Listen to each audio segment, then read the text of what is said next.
Buonasera e ben ritrovati con l'informazione flash di New Sicilia. Di seguito i titoli più importanti del pomeriggio. In apertura le dimissioni del direttore sanitario dell'ospedale Villa Sofia Cervello di Palermo, Aroldo Gabriele Rizio. Proprio ieri il governatore Schifani lo aveva incontrato assieme a Guadagnino per discutere della crisi della sanità siciliana.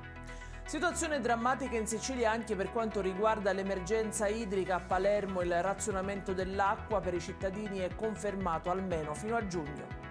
Definitiva la condanna all'ergastolo per Alessandro Alleruzzo per l'omicidio della sorella Nunziatina assassinata con 2 colpi di pistola nel 1995. Secondo l'accusa, l'omicidio sarebbe stato motivato dal fatto che la vittima tradiva il marito con membri del clan del fratello e con esponenti di un clan rivale. Il Consiglio Comunale di Catania ha approvato il bilancio di previsione 2025-2027 con 24 voti favorevoli e 5 astensioni e 3 contrari. L'approvazione segna un primato per il Comune. È in chiusura il meteo e il bel tempo in Sicilia alle ore contate. Da domani pomeriggio arriveranno i primi annuvolamenti che porteranno già da domenica temporali e freddo per diversi giorni.